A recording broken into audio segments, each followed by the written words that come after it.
नमस्कार, स्वागत है आपका आरपीडी न्यूज राजस्थान पंचायती दुनिया में। उदयपुर जिले की भिंडर पंचायत समिति के अंतर्गत ग्राम पंचायत पीथलपुरा के वर्तमान सरपंच श्रीमती संजना जाट व उनके प्रतिनिधि शंकर लाल जाट के साथ आरपीडी न्यूज खास मुलाकात में पंचायत की समस्याओं और बीते कार्यकाल में किए गए विकास कार्यों के मुद्दों पर विस्तार पूर्वक चर्चा की गई। बीते कार्यकाल में सरपंच श्रीमती संजना जाट द्वारा पंचायत में किस कदर विकास करवाया गया और शेष बचे कार्यकाल में पंचायत में किन किन मुद्दों पर कार्य किया जाएगा, तो आइए जानते हैं सरपंच प्रतिनिधि शंकर लाल जाट की जुबानी। आरपीडी न्यूज़ से मैं बिरबल कड़वा और आज हम पहुंचे हैं पंचायत समिति भिंडर की ग्राम पंचायत पीथलपुरा के अंदर। यहाँ हमारे साथ समाज सेवी शंकर लाल जी जाट मौजूद हैं और उनसे वार्तालाप करते हैं कि पंचायत में 4 वर्ष में क्या उपलब्धियां रही और आगे इनका क्या एजेंडा है और यहाँ की धरातलीय समस्या किस प्रकार की है, तो जानते हैं। सरपंच साहब नमस्कार। जी नमस्कार सर। शंकर लाल जी, इस क्षेत्र की जनता ने, इस गांव की जनता ने आपको मान सम्मान दिया और सरपंच आपके पुत्र वधू बने यहाँ से संजना देवी। उसके बाद में किस प्रकार से विकास कार्य हुए हैं, क्या कहना चाहेंगे? जी सरपंच बनने के बाद में मतलब पूरे मेरे राजस्व गांव में 10 गांवों में मैंने आरडी और नरेगा से मतलब कोई गांव ऐसा नहीं बाकी छोड़ा कि वहाँ मैंने सीसी रोडें नहीं बनाई। उसके बाद पिछले कार्यकाल में प्रीति गजेंद्र सिंह सख्तावत जो एमएलए थी तो उन्होंने मेरे पंचायत में कम से कम 27 किलोमीटर डांबर रोड मैंने प्रयास किया और उन्होंने मेरे को दी। एक रेलवे स्टेशन से पीतलपुरा शिवपुरा पीतलपुरा और सारंगपुरा तक 8 किलोमीटर ये बनाई और एक अरनिया से 5 किलोमीटर कानोड़ तक ये बनाई। एक अरनिया से माल खेजड़ी 3 किलोमीटर वो बनाई और एक माल खेजड़ी से 1.5 किलोमीटर करसना तक डांबर वो बनाया और 1 किलोमीटर ग्राम पंचायत से ये शिवपुरा तक ये बनाया। कुल मिला के जो ये रोड है जी लोगों की वास्तव में समस्या थी, क्योंकि हम पहले पीतलपुरा आए हैं, हालात क्योंकि बारिश के टाइम में आ नहीं सकते थे, ये हालात खराब थे सर। बिल्कुल तो लोग अब बिल्कुल संतुष्ट हैं। जी संतुष्ट हैं। जी। इसके अलावा सरपंच साहब अगर बात करें पीतलपुरा में महानरेगा योजना अपने भारत सरकार की केंद्र की सबसे बड़ी योजना है, तो वर्तमान में इसमें किस प्रकार से कार्य हो रहे हैं? सर नरेगा में कार्य सरपंच करवाते हैं, बहुत सारे करवाते भी हैं और अभी भी हो रहे हैं सर। पर समस्या ये आ जाती है सर कि नरेगा के पैसे टाइम से नहीं आते हैं तो बेचारा सरपंच या उसके पास पैसे है या नहीं है, वो बेचारा कहीं से ब्याज से लाता है या उधार करता है।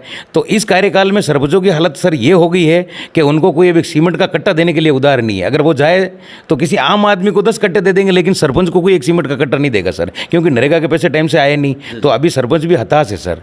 काम करने का प्रयास तो और बहुत सारा है, मन के अंदर जज्बात होता है, लेकिन बजट के अभाव में ग्राम पंचायतों में ये कह सकते हैं विकास रुका है, ठप। जी बिल्कुल ठप है आज की तारीख में। ना तो कोई आरडी के पैसे आ रहे हैं, न एफएफसी के आ रहे हैं और न नरेगा का पैसा अभी डल रहा है। तो सर सरपंच बेचारे बैठे हुए हैं इस टाइम, कोई उनका वो नहीं है। जी। बहुत से सरपंच तो कहते हैं कि बहुत खूब काम हुए हैं।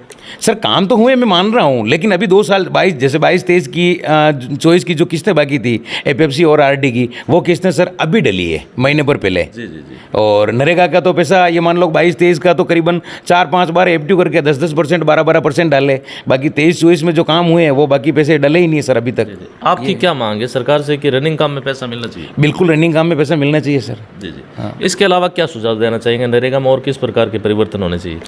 सर नरेगा में तो परिवर्तन, गरीबों को ये रोजगार मिल रहे हैं तो 100 दिन के 125 दिन कर दिए तो बेचारे इनके अगर आम तौर पे अगर देखें तो कोई मजदूर जाता है तो 300-400 रुपये वैसे ही लाता है। तो सर इनके हो सकता है 250-300 रुपये बेचारे इनको भी मजदूरी मिले तो अच्छी बात है सर। बहुत से सरपंचों की शंकर लाल जी यह राय है कि ग्राम पंचायत में कच्चे कार्य बहुत ज़्यादा हो रहे हैं, वो वापस अपना मिट्टी एक रोजगार मिल रहा है, लेकिन या तो इसकी जगह कोई ऐसा कुछ काम हो कि लोगों को रोजगार मिले, एक आधारशिला बने उसके। क्योंकि वापस अपने कच्ची मिट्टी को वापस बारिश में बह जाती है सर। इसकी बजाय इसका जो रेशा 60-40 का है इसको अपोजिट करना चाहिए, यानी 60% पक्के काम मिलने चाहिए। जी बिल्कुल पक्के, क्या राय? बिल्कुल सर पक्के काम मिलने चाहिए, तो उसमें पक्के काम होंगे तो वो काम टिकेंगे सर। बाकी तो ये बारिश में जैसे अभी जो मिट्टी डाली है वो तो बारिश से ही बह के चली गई, तो वो गवर्नमेंट का पैसा भी सर व्यर्थ जा रहा है, उसमें कोई लेना देना नहीं है। जी है सर। इसके अलावा सरपंच साहब क्या कहना चाहेंगे? अपने अगर पीथलपुरा की बात करते हैं तो यहाँ एजुकेशन लाइन किस प्रकार की है, शिक्षा का स्तर किस प्रकार से है, क्योंकि आप मुख्य हैं ग्राम पंचायत में जी।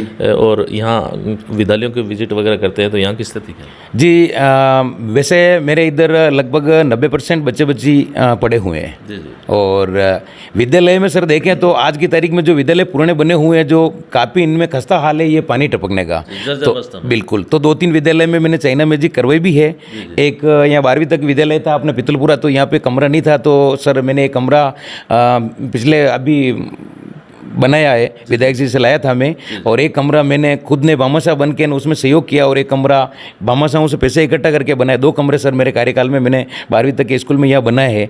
और माल खेजड़ी सर एक स्कूल है, तो वो पुराना बना हुआ था, तो उसको मैंने सर कंडीशन ये थी कि कोई बच्चा अगर अंदर जाएगा तो वो बारिश में ऊपर गिर जाएगा, तो उसको मैंने सर गिरा दिया है। और अभी एक कमरा मैंने सेंक्शन करवा रखा है, तो वो कुछ कारणवश पैसे किसी दूसरी पंचायत में चले गए, वो पैसे वापस आ जाएंगे, तो सर एक कमरा मैं वहाँ बनाऊंगा। और मैं ये कहना चाहता हूँ सरकार से, सर विद्यालय में मेरी मांग है कि सर एक कमरा अगर 8-10 विद्यालय है, इनमें अगर गवर्नमेंट देती है तो बच्चे बच्ची के पढ़ने के लिए अच्छी व्यवस्था हो जाएगी, क्योंकि वो बाहर बैठ के मजबूर है बेचारे, बाहर बैठ के पढ़ते हैं। बिल्कुल बिल्कुल। और सबसे बड़ी बात यह है कि अनहोनी कभी भी हो सकती है। जी बिल्कुल हो सकती है। और ग्राम पंचायत के सरपंच की एक तरह से जिम्मेदारी है जी कि किसी भी दुर्घटना को रोकने के लिए प्रशासन को अवगत करवाए। बिल्कुल अवगत करवाएं सर। वो एक तो मैंने गिरवा दिया, क्योंकि वो तो सर गिरने वाला ही था। अगर मैं नहीं गिरवाता तो अब भी इस साल भी अनहोनी हो सकती थी। पर अभी वो बच्चे सर एक कमरा है आंगनवाड़ी का, उसमें बैठ के वो 5वीं तक का विद्यालय है, वो उसमें बैठ के पढ़ रहे हैं सर, प्राथमिक विद्यालय में कमरा। इसके अलावा सरपंच सरकार की सबसे जो मुख्य अगर कहें तो योजना, आपको सबसे जो महत्वाकांक्षी योजना है वो कौन सी लगी आपको? सर ये नरेगा वाली है। फायदा तो सर इसी में मिलता है लोगों को, बेचारे गरीब में तो जाते हैं मजदूरी करते हैं, क्योंकि ज़मीन तो सबके पास तो सर है नहीं। नरेगा से तो सर अच्छे खासे लोग रोजगार बिल्कुल मिलता है सर, बिल्कुल प्लान रुका है सर, बिल्कुल गरीबों, नरेगा से सर गरीबों को गुजारा हुआ है।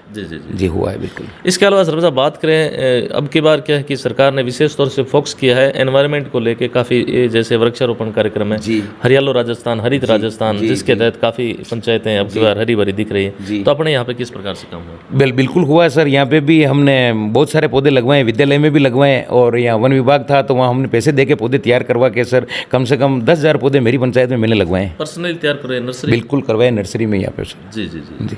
इसके अलावा सरपंच साहब अब की बार जो अपने नए सीएम हैं जी भजन लाल जी एकदम से फ्रेश है जी, और कांग्रेस सरकार का भी आप राज आपने देखा है जी। दोनों में कौन सा बेटर लगा आपको? सर अभी तो ये आए हैं, अभी तो मेरे को ये लगा नहीं है कि, अभी तो क्या कह सकता हूँ सर, अभी तो आए हैं। अभी तो फिर भी पंचायतों के सरपंचों के हितों में या ग्राम विकास में कुछ अहम भूमिका?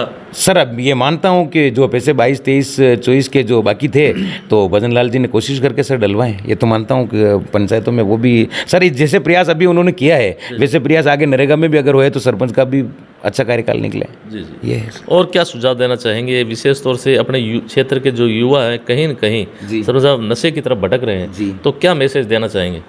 जी ये मैसेज देना चाहता हूँ लोगों से कि भाई नशा न करें। नशा बिल्कुल आप कह रहे हो, मैं इस चीज़ को मानता हूँ सर। बहुत सारे लोग अफीम खाने लग गए, बहुत सारे लोग बाहर से ये एमडी वगैरह चल गई है सर। मैं तो जानता नहीं हूँ, पहचानता नहीं हूँ, पर मेरे को ये सुनने में आया है कि हमारे इधर भी चलती है और लोग बाग ये बच्चे बच्चे इस तरफ जा रहे हैं, तो सर ये गलत है। जी जी। बिल्कुल रोकने का प्रयास भी कर रहे हो? बिल्कुल कर रहा हूँ सर। कोई अगर मेरे से मिलता है कि भाई ये आदमी इस लाइन में जा रहा है तो मैं उसके हाथ पैर लग की उसको कहता हूँ कि नहीं भाई ये काम तू मत कर। कोई एफएम भी खा रहा है, कोई एमडी भी खा रहा है, तो सर मेरी जो जानकारी में अगर आ जाता है तो मैं उसको समझाता हूँ कि भाई ऐसा काम मत कर। ये शंकरलाल जी काफ़ी अनुभवी हो आप, हर तरह से एक्टिव है, पॉलिटिक्स में सक्रिय रहे जी। कहीं न कहीं अगर पंचायती राज की बात करें तो पंचायती राज में भ्रष्टाचार की सीमा नहीं होती है। कहीं न कहीं मतलब सरपंच को भी दब के रहना पड़ता है कि बिना अगर भ्रष्टाचार उच्च अधिकारियों को जब तक 2 रुपये नहीं देंगे तब तक पंचायत में पैसा नहीं आएगा। सर ये बात मैं नहीं बताऊंगा, क्योंकि इंदिरा गांधी ने बताया पहले एक बार कहा था कि मैं यहाँ से रुपया भेजती हूँ और सरपंच के पास 10 पैसा पहुँचता है।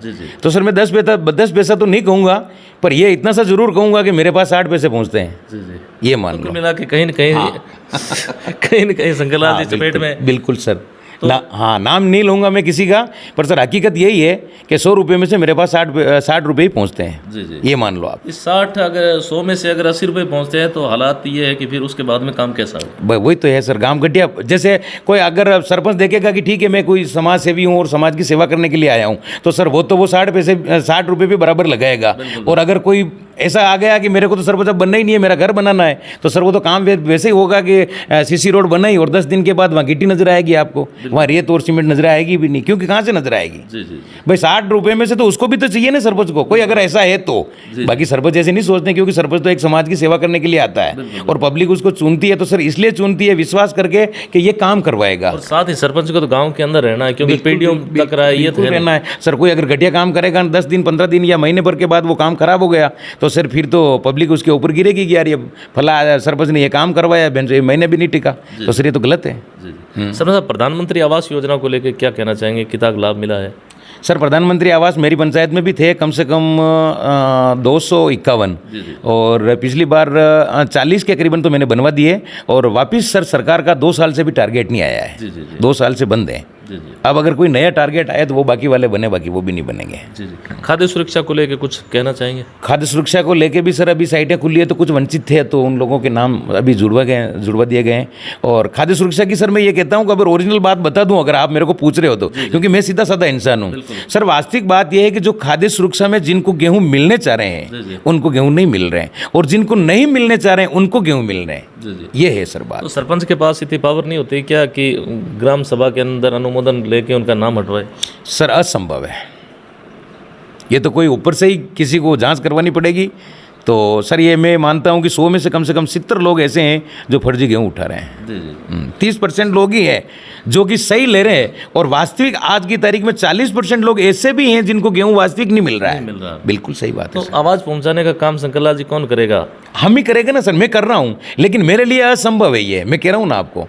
मतलब कोई गवर्नमेंट ऐसी कोई जाँच करवाए कुछ किसी उच्च अधिकारी से, भाई हर पंचायत ये तो हमारे को पावर दे कि भाई सरपंचों को पावर दे लिखित में कि भाई ऐसा कोई आदमी है जो बीपीएल में नहीं आने योग्य और वो अभी बीपीएल में है तो उसको हटाने का काम करें। या कोई अगर गेहूँ ये खाद्य सुरक्षा वाला कोई गलत अगर ले रहा है तो इसकी जांच करके इनकी रिपोर्ट हमारे को दे तो सर हम देते हैं, पर हमारे को कोई अगर लिखित में देवे तो सर हम करें। भाई हमारे पास तो ऐसा कुछ पावर है नहीं कि हम कोई गेहूँ ले रहा है उसको हटा दें, या किसी के बीपीएल का कार्ड बना हुआ है तो हम उसको खंडित कर दें। सर ये तो नहीं कर सकते। ग्राम सभा तो एक बहुत बड़ी अगर कहें तो यहाँ एक तरह से मिनी सचिवालय है। क्या वास्तव में सरकार कह रही है कि हमने टोटल अधिकार है पंचायती राज पर दे दिए? बिल्कुल सर दिए, मानता हूँ ये चीज़, पर वो कहे कि भाई आपके पास क्या आधार है? भाई हमारे पास कोई आधार, जैसे आज पटवारी आता है हमारे पास, थोड़े दिन पहले सर सर्जरा बनवाने के लिए आता था कि किसी का पिताजी मर गए और बच्चे के नाम पे ज़मीन ये करनी है तो कि जाओ सरपंच के पास से सर्जरा बना के लाओ। तो सर उसमें होता क्या था कि हम लेटर पैड के ऊपर लिख के देते हैं कि फल्ला व्यक्ति की मृत्यु हो गई और इनके ये वारिस हैं, फिर नीचे सरपंच साइन करके देता था। तो वो पटवारी वो सर्जरे के मुताबिक वो अंतकाल खोलता था। बाकी सर ऐसा था कुछ नहीं लिखित में कि सरपंच को सर्जरा बनाना कोई ज़रूरी है। मैंने एसडीएम साहब को पूछा भी था कि सर मैं अगर ये सर्जरा बना के दे रहा हूँ तो ये उचित है या नहीं है, तो एसडीएम साहब ने मना कर दिया कि सरपंच साहब ऐसा कोई लिखित में आदेश नहीं है कि आप सर्जरा बनाओ तभी अंतकाल खुले। लेकिन पटवारी साहब क्या करते थे कि उनके ऊपर से बचने के लिए सरपंच के ऊपर ठोप देते थे। सरपंच बेचारा लिख के दे देता था। मान लिया जाए कोई उसकी बहन या बेटी कहीं नाते चली गई, दोनों परिवार में अनबन है, उनके नहीं बन रही है, तो सर होता क्या था कि वो फिर बाद में सरपंच के ऊपर केस ठोक देती कि मतलब हम 3 वारिस थे, तूने दो के नाम लिए, तो सरपंच ये पटवारी बच जाता था और सरपंच बच जाता था। तो यूँ कह रहा हूँ सर, सरकार अगर कोई लिखित में ठोस अगर आश्वासन दे कि भाई हम आपको ये लेटर लिख के दे रहे हैं और आप जो भी नरेगा में ये अपने बीपीएल में है और गलत हैं, जिनके पास 25 बीघा जमीन है, बिल्कुल वास्तविक लिखित में हक मिलना चाहिए, तो सर हम करें कार्रवाई। हाँ करें। सर पीथलपुरा की एक बहुत बड़ी समस्या है अतिक्रमण को लेके। बिल्कुल जो सड़क किनारे जो लोग बसे हैं बहुत ज़्यादा अतिक्रमण हो रखा है, उसके लिए भी कोई आपने प्रयास किया उच्च अधिकारी? बिल्कुल प्रयास किया सर। आबादी में तो शायद है नहीं, आबादी में मेरे को जो सरपंच को पावर होता है तो आबादी में तो सर अतिक्रमण हटाया हुआ है। और जो अगर खातेदारी में है तो ये तो सर पटवारी साहब और तहसीलदार साहब ये हटवाते हैं, तो सर ये उनका काम है। मतलब पल्ला झाड़ रहे हो या हकीकत? नहीं, मैं हकीकत कह रहा हूँ। अगर वो आके मौके पे खड़े रहे तो पंचायत का काम है जेसीबी उपलब्ध करवाना और वहाँ मौके पे खड़ा रहना। सर मैं आज भी खड़ा रहने के लिए तैयार हूँ। अगर तहसीलदार साहब पटवारी साहब और वहाँ के मौके पे खड़े रहे भाई अतिक्रमण हटाना, तो मैं सर तैयार हूँ ना। जैसे भी उपलब्ध मैं पंचायत की तरफ से करवाता हूँ और मैं मौके पे खड़े रह के कब्जा हटाता हूँ। कई बार ऐसा होता है शंकरलाल जी, वोटों के चक्कर में बिल्कुल नहीं सर, ऐसा मेरा कोई प्रयास नहीं है। कोई व्यक्ति ये मेरी पंचायत में इलेक्शन आ रहे हैं, बिल्कुल आ रहे हैं सर इलेक्शन तो, लेकिन मेरी पंचायत में सर ऐसा कोई नहीं कह सकता है कि इसने पक्षपात करके राजनीति की है या मतलब एक का हटा दिया दूसरे का नहीं हटाया, ऐसा कुछ नहीं है। तो यदि हमारी खास मुलाकात पीथलपुरा ग्राम पंचायत के समाज सेवी सरपंच प्रतिनिधि शंकरलाल जाट, जिन्होंने बेबाक अपने जो विचार है पंचायत के बारे में रखे। धन्यवाद सर, धन्यवाद सरपंच साहब, आपने समय दिया उसके लिए बहुत बहुत धन्यवाद। जी जी, आपको धन्यवाद, आप आए और हमारी बात सुनी सर।